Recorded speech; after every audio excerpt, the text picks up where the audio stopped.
All right, Kentucky, it is 5 o'clock on this Wednesday, where we are one day closer to defeating COVID-19.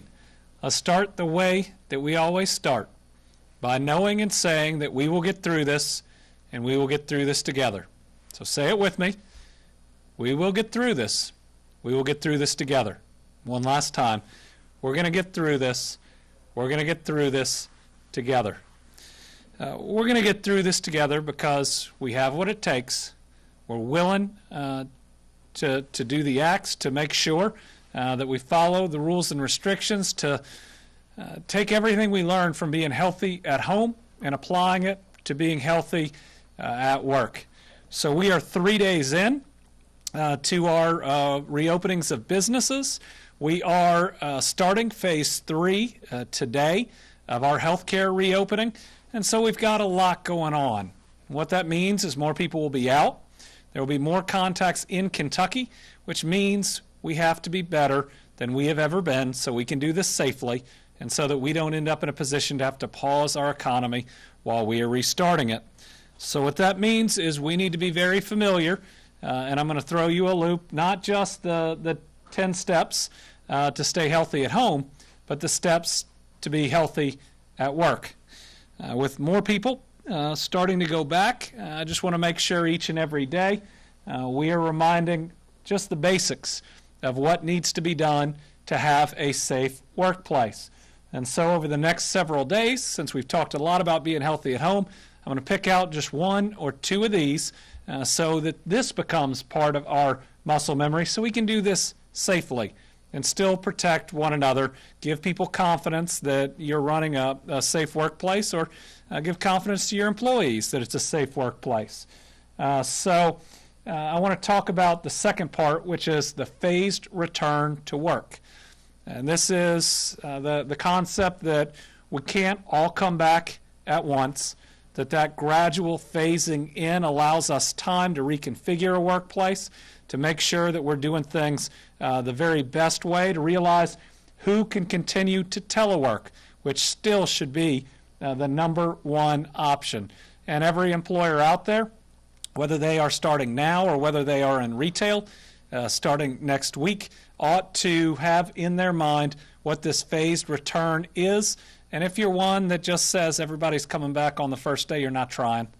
We need you to try. And those that don't try potentially cause the spike, which keeps us from doing this safely and keeps us from getting the restart and the reboot and ultimately the resurgence of our economy that I know that we can have. So we have our rules for healthy at work, like we have our top 10 rules for healthy at home, but we always talk about the next rule for each, which is to fill out your census. We need you to do this. It is critically important to our future in the Commonwealth. We are still in 14th place, I believe, which means we've fallen some. Just a couple percent would put us up in the top 10, and I think that's a really important place to be, given what the next months will certainly be like and potentially what the next years may be like. Last couple of times that we've been up here, Rachel, I've forgotten the sign language lesson. And it's been very important to us and how we've gone about this, to build a Kentucky, and as we rebuild the economy, for it to be inclusive. And not just for folks to have the information about COVID-19, but to also, as we move forward, always remember that this is everybody's Commonwealth. And we ought to be doing what it takes to make sure that everybody's included and everybody can succeed. So today, Rachel's going to teach us safe at work. That's right. Safe, right? Okay, at work. Let's do it one more time. Safe at work. Thank you. All right, so we'll go right into our numbers today. Our numbers are a little bit up, but we have had a significant number of tests that have come in today. It doesn't change my view that we have plateaued. It'll just be part of the up and the down that we see in that plateau. So today we're reporting 227 new cases, 227 of COVID-19. That brings our total number in the state to 7,080, 7080. 31 of those are probable. The others are lab confirmed.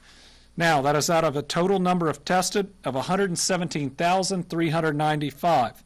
As you'll see, that's a pretty big jump from yesterday. It's as the labs come in. And what we're seeing is our percentages are a little different in our targeted testing. That's where we're doing long-term care centers, where we're doing some of the prisons, and the general population, which are the drive-through testing sites. So it's starting to give us more data and a better look at what the general population looks like versus some of the more vulnerable areas. Our number now, I think, puts us somewhere around 22nd, 23rd, somewhere around that on number of tests that states have done. I'll get that number and ranking for you tomorrow, but it's a significant increase on where we were even just a couple weeks ago, and it's going to significantly increase as we move forward. Again, capacity is not going to be our problem going forward. It's about how we deploy the tests and getting people to come in and to get tested. Our total number of Kentuckians ever hospitalized, 1,835. Currently 377. Ever in the ICU, 784. Currently 215. Recovered, one of the best numbers, 2,649. New cases by county, 72 in Warren. What we're seeing in Warren County is what many think will be our future. Getting this in control, plateaued overall in the state, and having to monitor the state as a whole, but then having hot spots that can start growing and then grow very significantly, very quickly. Our hearts are with the residents of Warren County. I know Dr. Stack's going to talk about this more in a minute, and it's a lot of kids too that are testing positive. It's families. It's all age groups. I'm going to read that in a minute, but let's remember these are our brothers and sisters in Warren County. They need our thoughts. They need our prayers, and they need our help. Jefferson County 28, Fayette County 20. I believe a number of those are from the federal prison. 20 in Kenton, 18 in Boone, 7 in Campbell, 6 in Logan, 5 in Hart, 4 in Floyd, Hopkins, and Ohio counties, 3 in Barron, Butler, and Davis, 2 in Adair, Allen, Bullitt, Hardin, Madison, Montgomery, and Muhlenberg, and 1 in Boyle, Callaway, Edmondson, Fleming, Graves, Henderson, Jackson, LaRue, Leslie, Lewis, McCracken, McLean, Oldham, Pike, and Simpson, and 1 is unconfirmed. Again, I'm just going to read a couple of the age and areas, and these are all actually in Warren County this day, which breaks your heart in what they're dealing with, but just that this can still impact people of all ages. We have a 7-year-old, a 12-year-old, a 9-year-old, an 11-year-old, a 2-year-old, a 9-year-old, a 1-year-old, a 3-year-old, a 7-year-old, another 7-year-old, a 5 and a 9-year-old, another 5-year-old, and a 3-year-old, all in Warren County that have tested positive for this virus.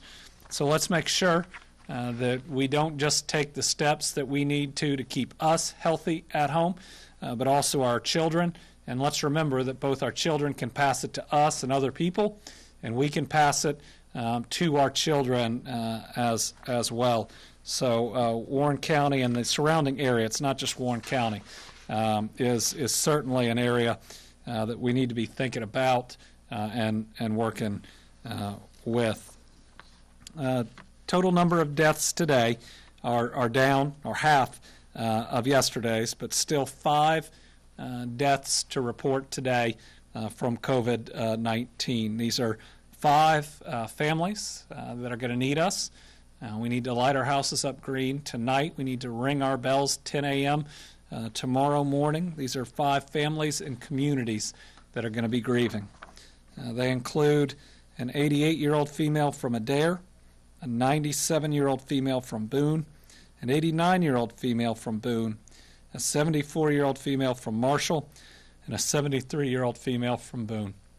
These are 5 Kentuckians taken from us by this virus. Let's make sure that we remember that they are more than simply an age and a county, and that we believe that while just about everybody has some type of comorbidities or underlying conditions, that COVID-19 played a role in taking them from us before they should be gone. Let's remember those green lights. They're the color of compassion.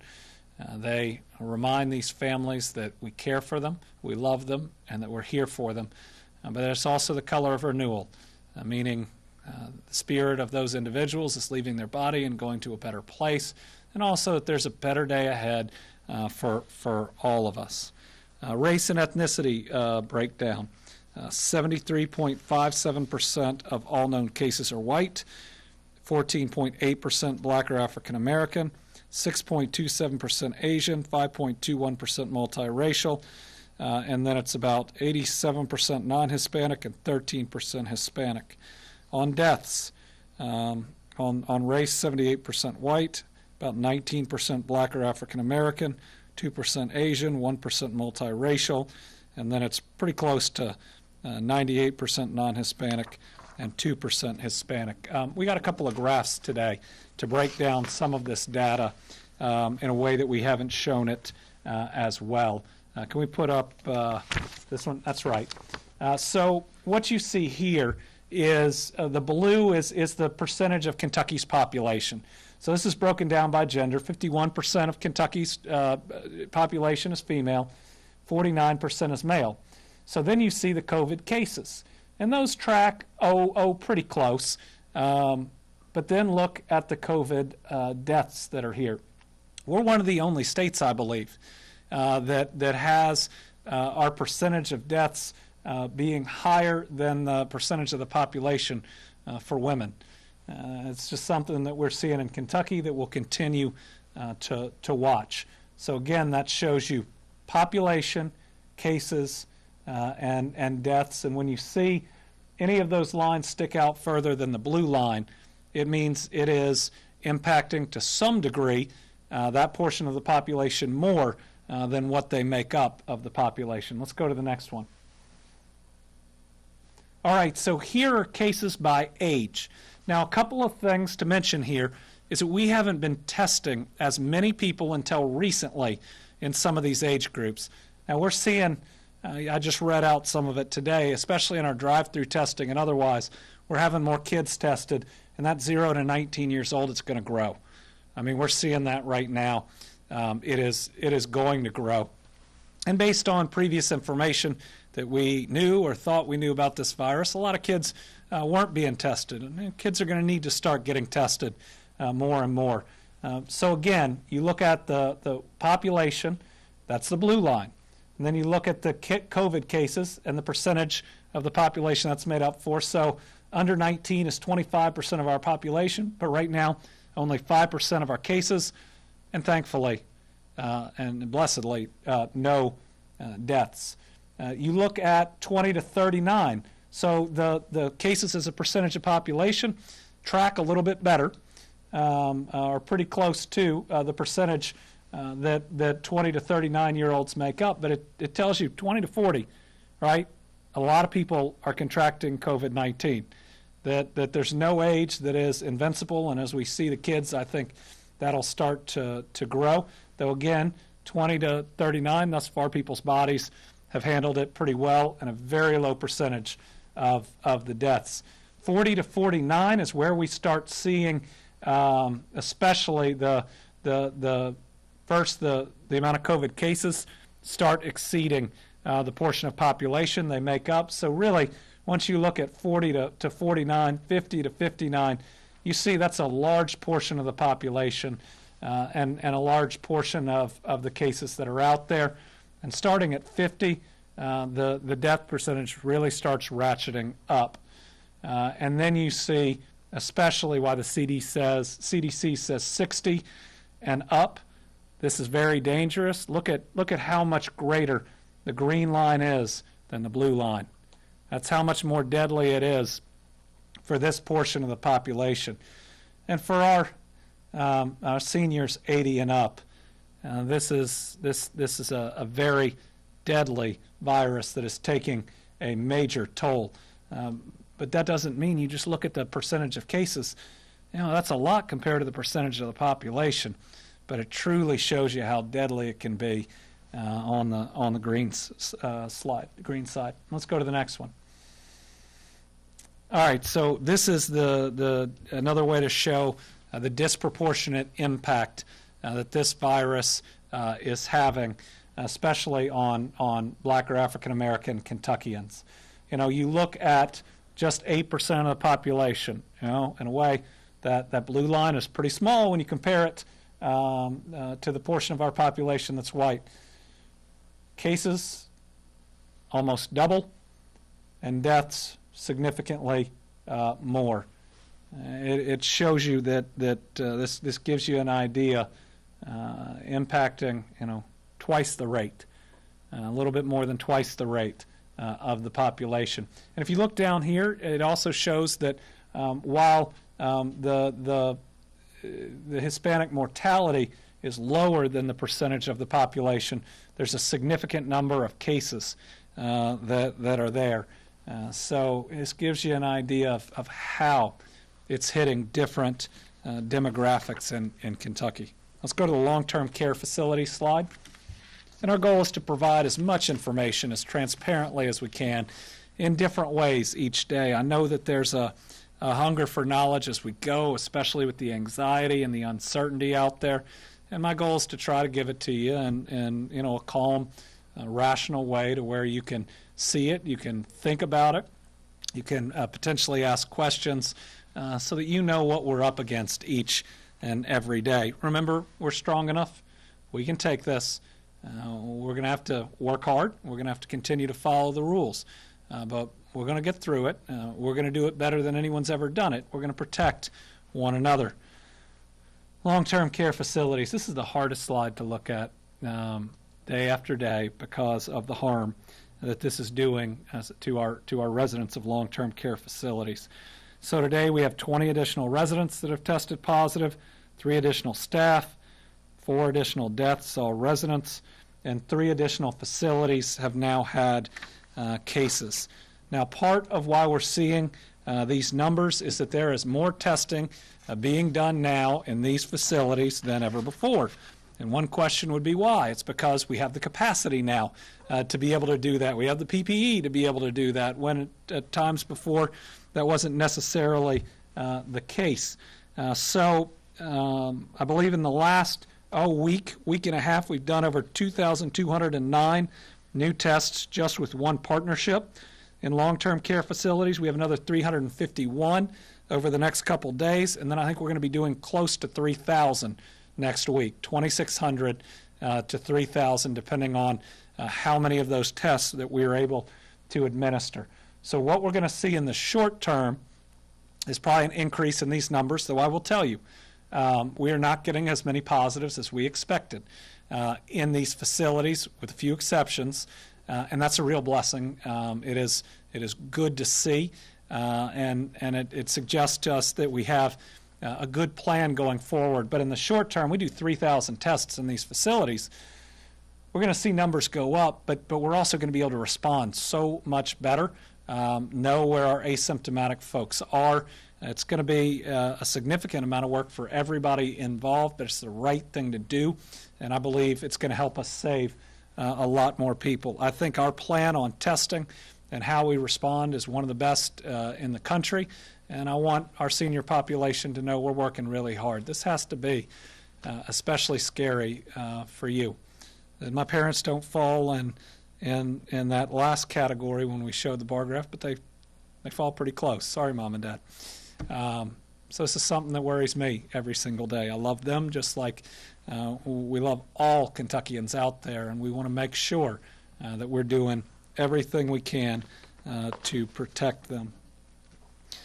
All right, a little bit of news from here in Frankfort. Today we have named a new Commissioner of Corrections here in the state. Our new commissioner is Cookie Cruz, who started her public service 36 years ago when she was a correctional officer at the Kentucky Correctional Institute for Women. She went on to oversee 4 of our facilities across the state. For the last 8 years, she served as the Health Service Administrator, leading oversight of the medical mission for the Corrections Department. So at a time when we're dealing with COVID-19, this is where our commissioner comes from, 8 years in dealing with health with these facilities. I'm proud to announce that she's our new commissioner for the Kentucky Department of Corrections. It's a challenging time in Frankfort and in our correction system for so many reasons. She's a native of Hardy in Pike County.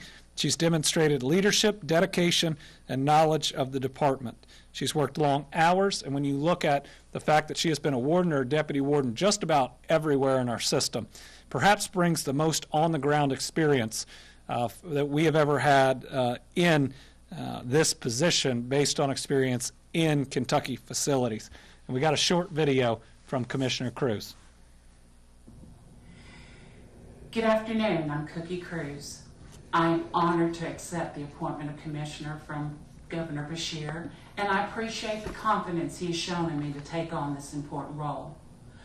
I've devoted my entire adult life to the Kentucky Department of Corrections, and to say I love this department would be a huge understatement. I've held leadership roles in several areas of corrections and have had the pleasure of working closely with many other divisions. This gives me a wide span of knowledge to pull from in order to lead this department. We have an amazing leadership team within the Department of Corrections, and I couldn't be more proud of their dedication and professionalism. But like the rest of the world, Kentucky DOC have been dealing with a global pandemic. This has been challenging since we are charged with managing an incarcerated population. I've been at the forefront of our efforts, working closely with the Department for Public Health, our local health departments, as well as DLC medical departments. As Commissioner, I will continue and look forward to keeping these relationships, as I believe they're crucial as we fight to reduce the spread of the virus. I realize this is a difficult time for incarcerated men and women, their loved ones, and our staff. We are working hard every day to minimize the health risk, and I promise those efforts will continue. Thank you again, Governor Beshear, for having faith in me. This appointment, this job of commissioner, is a role I've always respected, but I never thought it was possible for me. I promise you, Secretary Noble, and this great state, I will do my best. So we announced this today at a COVID-19 update because one of the most important roles that Commissioner Cruz is going to be undertaking is ensuring that we are doing everything possible to protect those at Green River. She has been instrumental in the plan as we have changed the housing situation, I think, for the better. We'll be even working with the families that I know are concerned, and I get it. It's a scary time, and I mean, as a family member, I don't think anybody could ever, be satisfied with steps that are going to be taken. You're worried about your loved ones, but we're working really hard there, and we know that the individuals that are housed there are more than just inmates. They are people that are loved by their families, and I know Commissioner Cruz knows that. And is going to work really hard to do everything we can to protect them. So next, Dr. Stack is going to talk about 3 separate things. He's going to talk about Phase 3 of healthcare, which starts today. He's going to talk about an update on this COVID-related inflammatory syndrome that we're seeing in kids, and he's going to talk about the situation in Bowling Green. But I'm going to steal a little bit of his thunder. Because our 10-year-old was extubated today, meaning he's no longer intubated, and that is just a really good step. And to the folks helping to take care of him at Norton, thank you so much. And when we have a 10-year-old in that position in this state and at this time, it's almost like he's all of our 10-year-olds, and being the dad of a 10-year-old, I was very excited to see that news. Dr. Stack.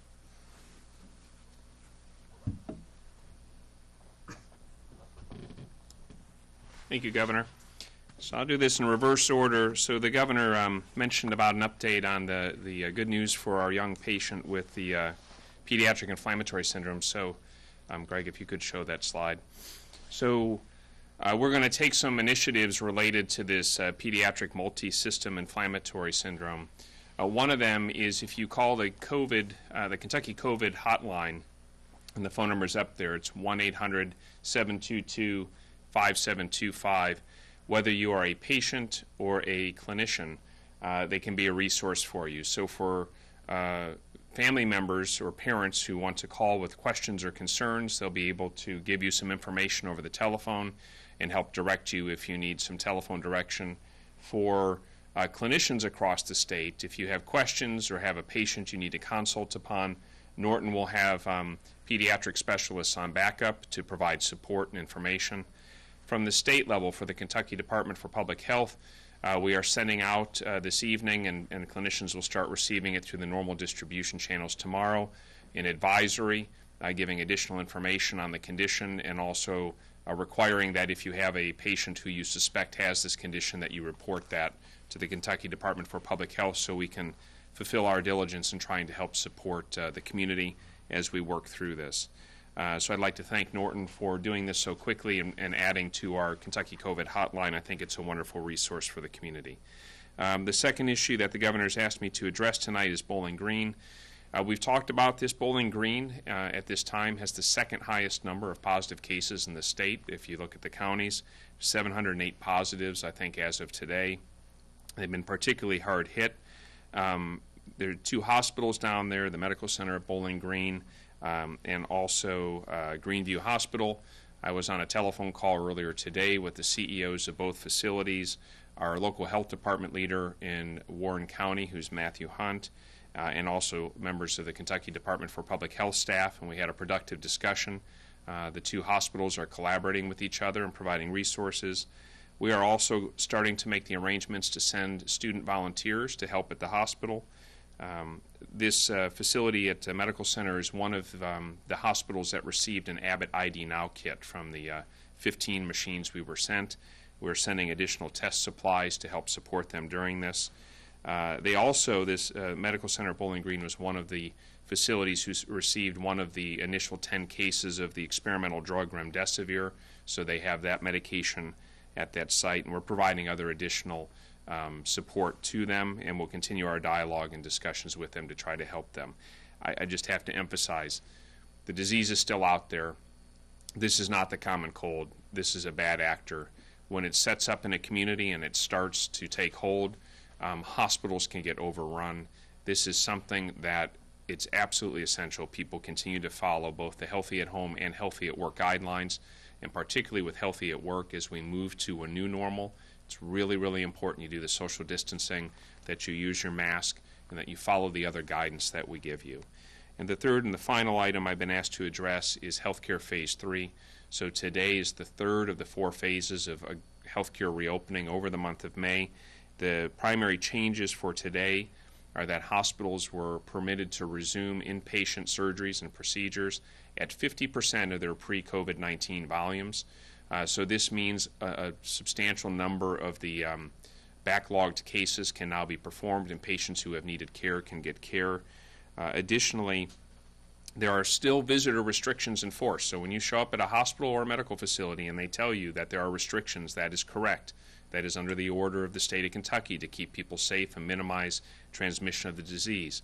However, we also respect and understand that there is an absolute need to have family members be able to support their loved ones when they go through these obviously some scary medical procedures or seek care. And so at the discretion of the hospital or facility, there'll be able to be a single visitor per patient subject to their policies. And so if they give you a policy and ask you to comply with it, that is at the instruction of the state of Kentucky and the Kentucky Department for Public Health to minimize the spread of the disease. but now there will be able to be at least a single visitor with a patient to support them. And the last thing I would say is, as we transition back to trying to open more of healthcare, please remember, we've said this all along, though we have said if you would not otherwise have sought care, don't go seek care. We have always said the other half of that, which is if you feel you have an emergency, seek care. And I have to ask and urge everybody, if you feel you have a medical or surgical problem, either through telemedicine, telephone, or if you feel it is an emergency by going to an emergency department, please seek care. We've said that all along, and I continue to urge you to do that. And this now extends to routine care that may be bottled up. If you have children who need vaccinations, if you have other routine care, it's important that you call and you make arrangements to resume some of these activities so that we don't fall behind on important other preventive medicines like regular vaccinations. Thank you for all you're doing. I believe that we will get through this, but we're going to get through it together like the governor says. There's a lot of work that still remains. Thank you.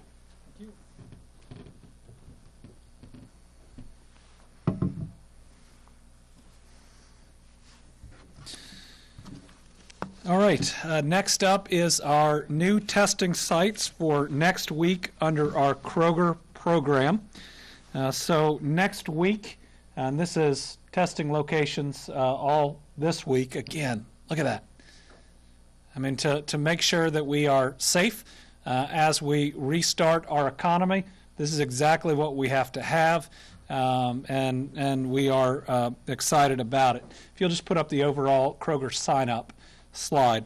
So starting now, you can register for slots next week at our 4 locations. They're going to be in Richmond, Kentucky, in Mayfield, in Western Kentucky, in Louisville, and in Ohio County. So again, we have Richmond, Madison County, Mayfield and Graves, Louisville, and Ohio County.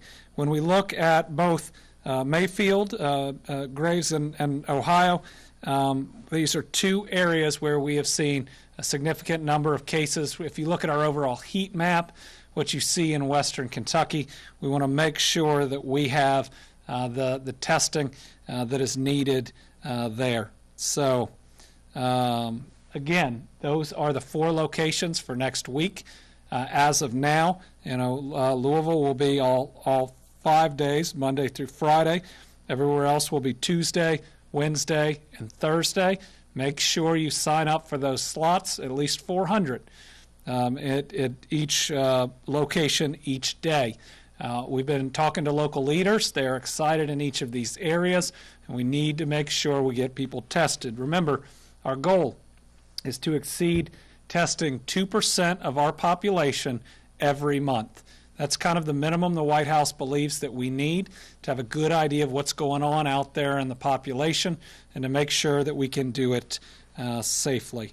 Last update, and then we'll get to questions and try to move through some of this faster as we move forward in the days. You put up the Battelle slide. So if you remember, Battelle is a company, but it's a machine that lets us decontaminate the most difficult PPE to find, which is the N95 masks. This is a program we still have, I think, for about 6 weeks where we can clean N95s, and they can be used by the same individual up to 20 times. It's a really important program. We don't have a lot of sign-ups yet.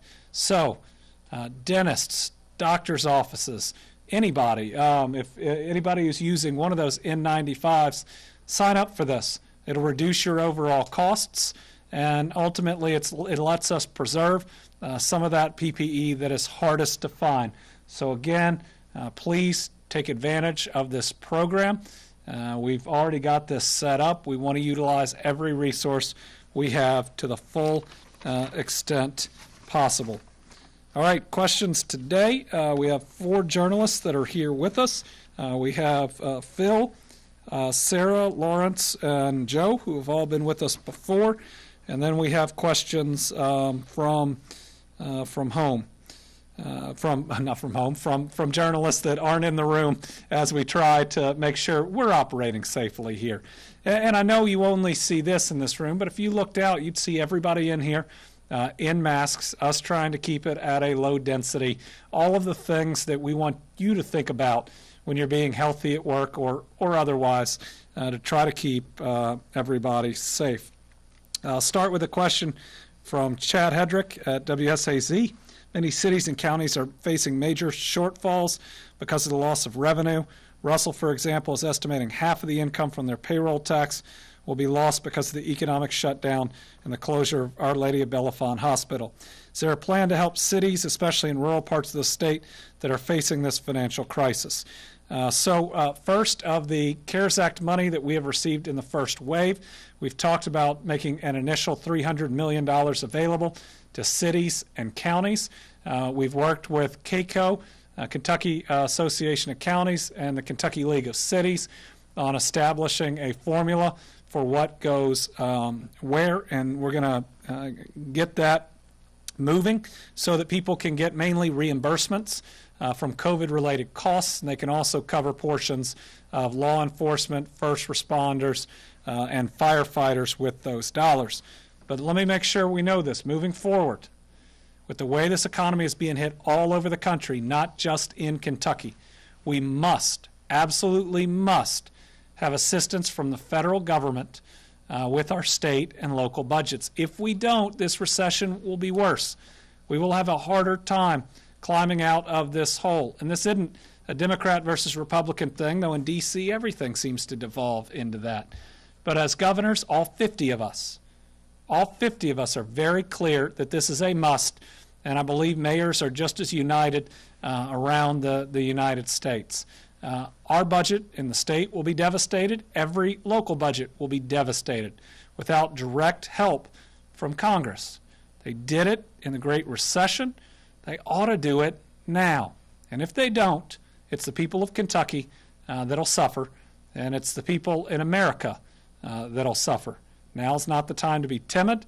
Now's the time to make sure we do what it takes to get our country going on the right track. Phil. We're still hearing about people with their unemployment claims that they filed in March and they still haven't received any money at all yet, or maybe they received one check and they can't get any more after that. So on unemployment, where we are now is from March to the third week of April, 88% of initial claims, people who have filed, have been helped. The issues have been resolved, and they'll be receiving their dollars going forward. That number is about 90% for March. But I think one of the things I've been clear enough about is that unemployment isn't just a state thing. We can't just say yes or no. The federal government sets just about every hoop that you have to jump through. So the federal government says if you check this box, you got to go through a whole adjudication process about whether or not you should get it. If you don't provide this type of identification, the state has to do all these different things. And so we've got all these processes that the federal government requires us to do, which unfortunately means that we won't be able to help everyone out instantly, but we are working through as much of that federal bureaucratic red tape as we can, because this is a time when people shouldn't have to wait, and they should be able to get that help. Our goal going forward is to do better every day. We know that people need that help and need it faster. I will say, as I talk to other governors from around the country, I think we're doing one of the better jobs, but that doesn't mean anything to that person that hadn't been helped. We realize that. I will own it and take responsibility for every single issue, every single person that needs payment, and I'm going to work my hardest, and our people are going to work their hardest to make sure that we can provide that help. We do have now the numbers down to one portion of that is going to have to go through an adjudication process. There's no way around it under federal law, but our goal is to speed up all those that don't.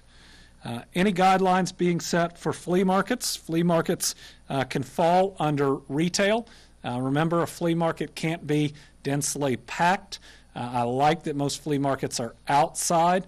Inside, there are going to have to be real capacity issues. You're going to have to make sure that each of the vendors in an outside flea market are following the guidelines that are out there. And sometimes those are kind of looser venues than say a mall might be. But we need to make sure that we are being safe at those places and I know that our communities will be. Sarah. Yeah, so my first question is not about the coronavirus. I wanted to follow up on the statement you issued Mhm. about the Breonna Taylor case. Right. And ask if you had a message directly to the family who has been obviously pretty vocal about their pain. Yeah. I'm being asked about a case out of Louisville for a young woman who was worked for EMS, I believe in the city, named Breonna Taylor, and who was who died in a shooting where I believe LMPD police officers in Louisville were serving a search warrant.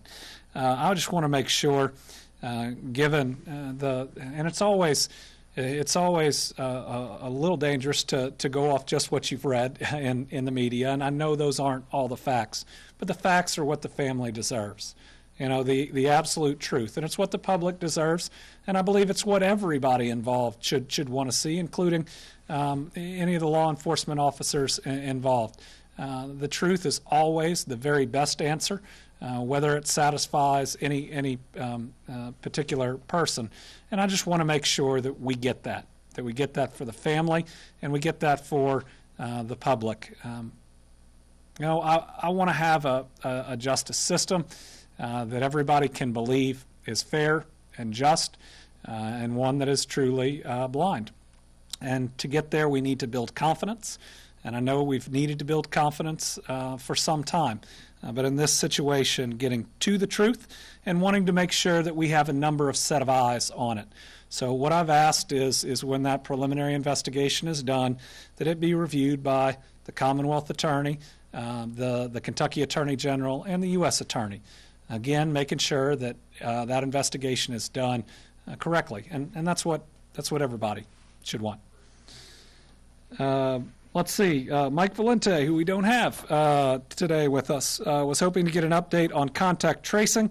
We're going to have a big update on that on Monday. We're going to go through a lot of different pieces of that. I want to be able to show you the tool that our contact tracers are going to be able to use, the database, and it's so much more than a database, about how we're going to keep track of it, to walk through that and to walk through the structure. I want to be able to do it kind of all at once to give everybody a full picture.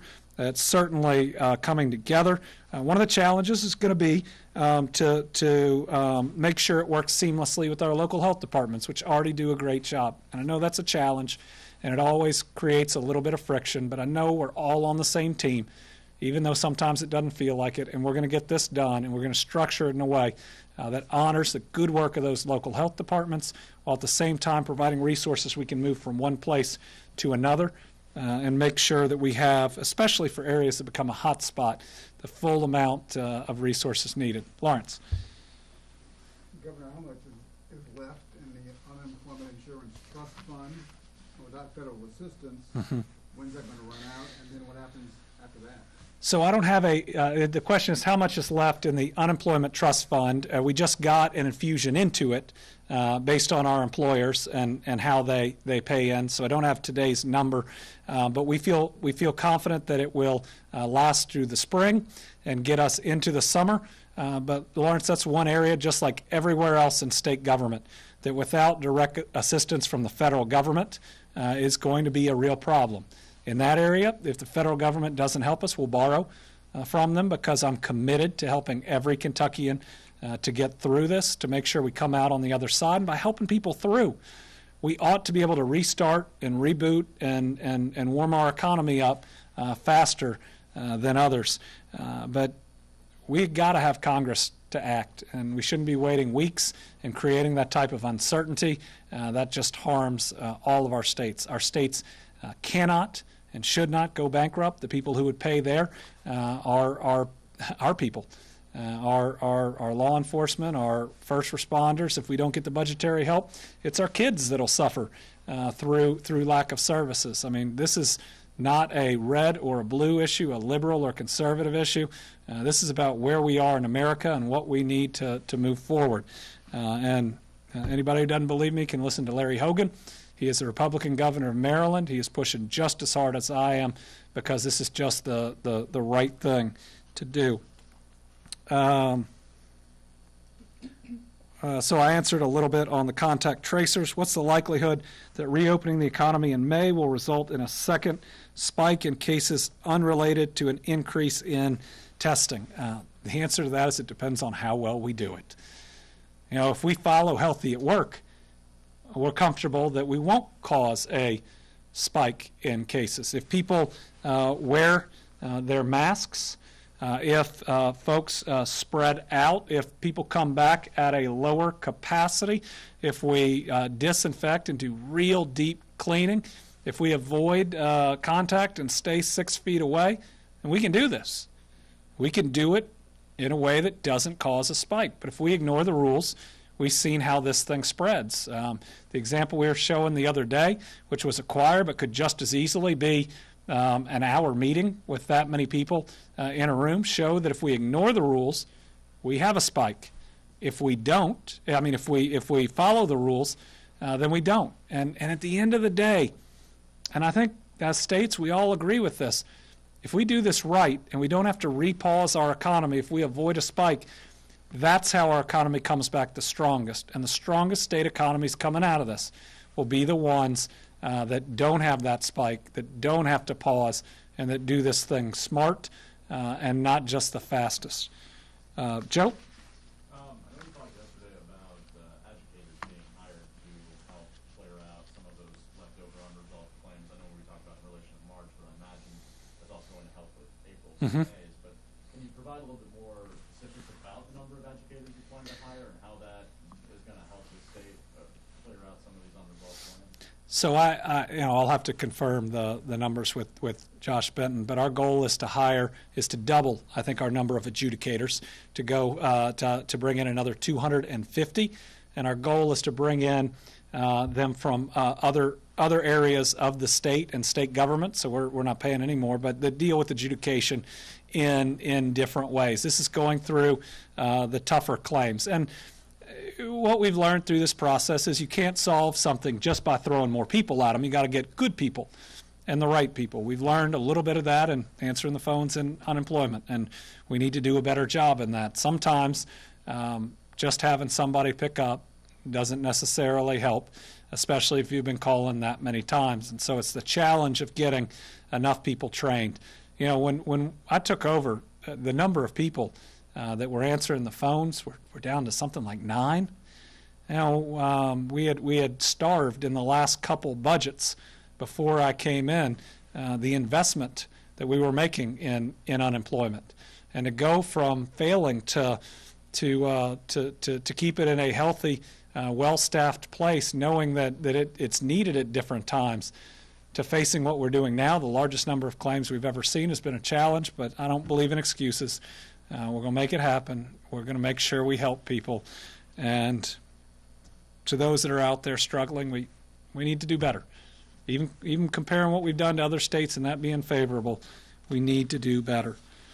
What is the current situation involving the state's food supply chain, and how has it changed in the past 2 weeks? When we look at that, a lot of what we're concerned about are our meat processing and plants. We believe that generally they're getting better because, with a couple of exceptions, they've engaged in widespread testing, and that they are cooperating significantly more with our Department of Health here in the state.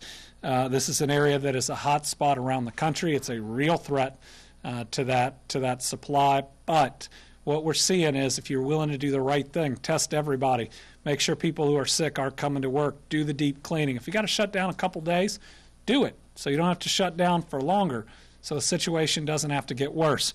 But this is an area that I feel is getting better, even though we have seen a number of cases. Phil? Some people are wanting to know why bars can't open with social distancing, using the same rules for restaurants on the 26th. Well, people, the question is why bars and restaurants are opening at different timetables. Most states are separating them because you're sitting down at a restaurant. They can delineate your seating. They can move them out. They can control where people go. In a bar, that's really different. And in a bar, I think we can say that enforcing social distancing would be a little bit harder. That doesn't mean we can't do it. It doesn't mean we won't come up with the right ways, but it's going to have to wait a little longer. Now, our bars that want to engage in food service, they want to set up tables outside and have some food service, as long as they can follow all of the restaurant pieces, then we want to make sure that they're able to operate, as a restaurant in that way. Let's just remember, there are a lot of things about this that don't seem fair because this virus isn't fair. The way it can be transmitted, the way that it moves, the impacts that it's having on summer, the fact that we can't see our loved ones, the fact that there can't be visitors in nursing home facilities, the fact that there's only now, in some instances, one person that can come with you when you're undergoing a major procedure. None of that is fair. It's all hard, but that's what this virus does. So we're up against a formidable enemy, but we've got what it takes, and we're strong enough to defeat it. All right, Al Cross, Tuesday I said there are a lot of people out there, internally and externally, that want us to fail, that want us to fall apart, that want us to suffer big losses.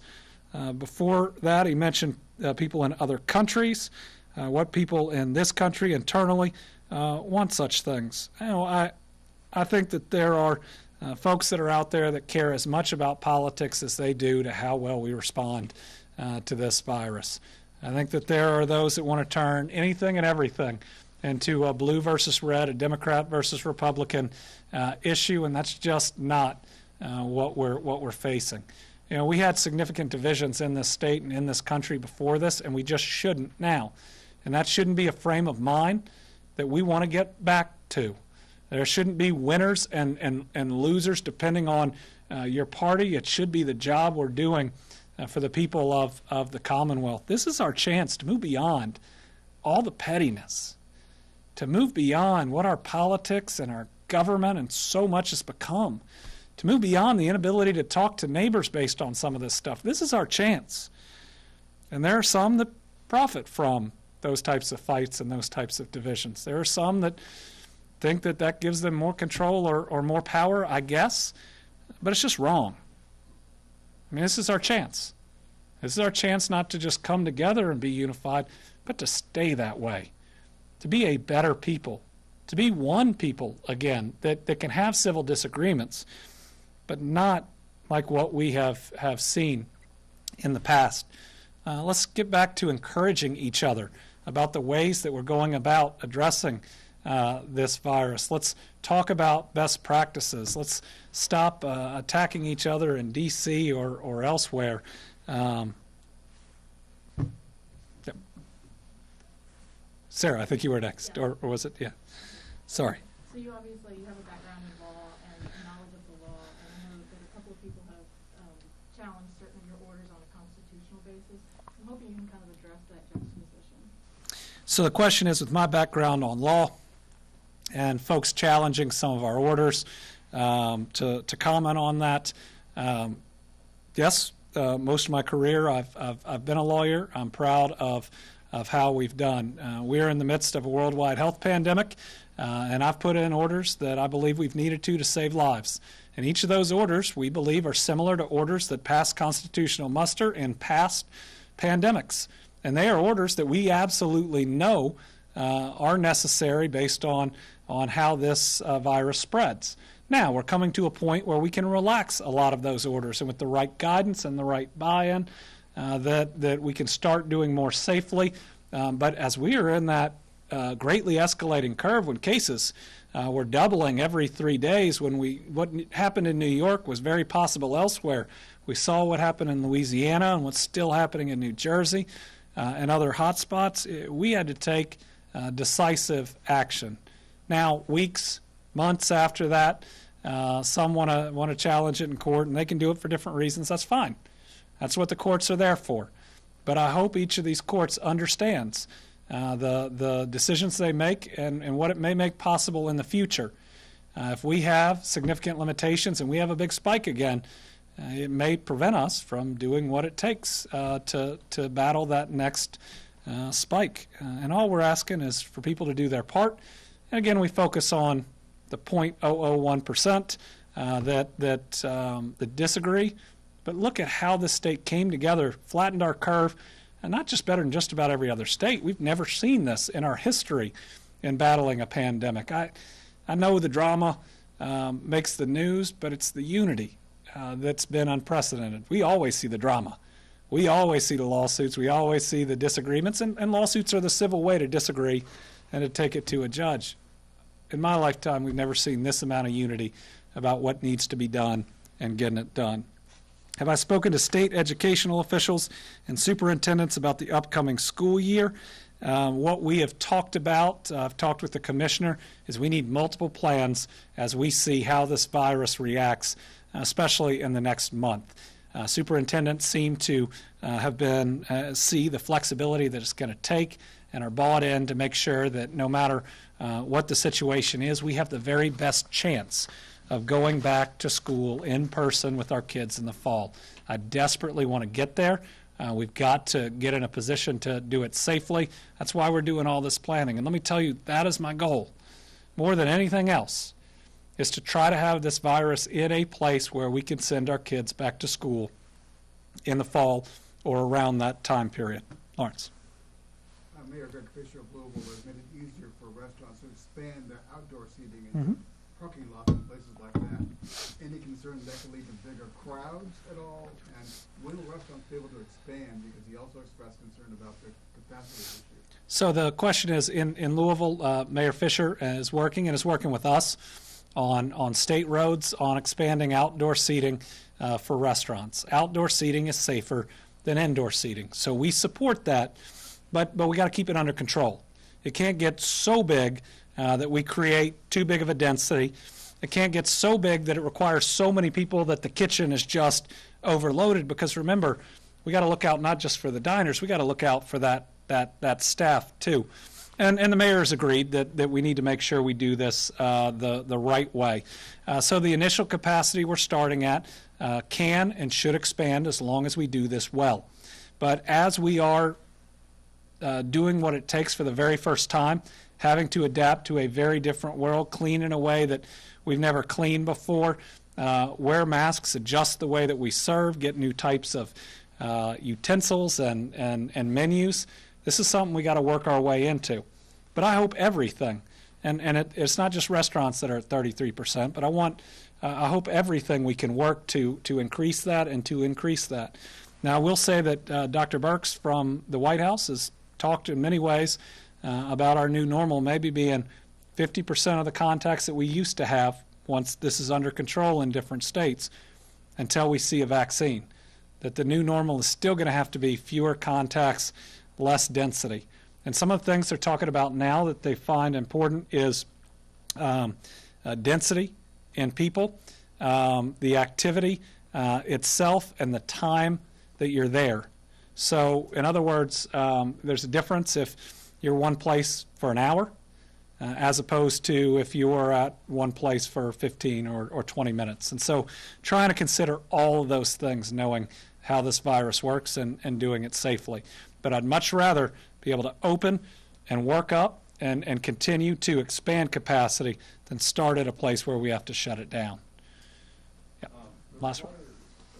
There's a letter sent to the state agencies asking them to prepare plans for budget cuts for the rest of the fiscal year, given the revenue climate because of the pandemic.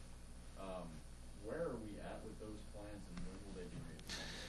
So our budget office through John Hicks has asked for draft plans, and that's what they are, draft plans for him to review and for my office to review of potential budget cuts based on what we're seeing now.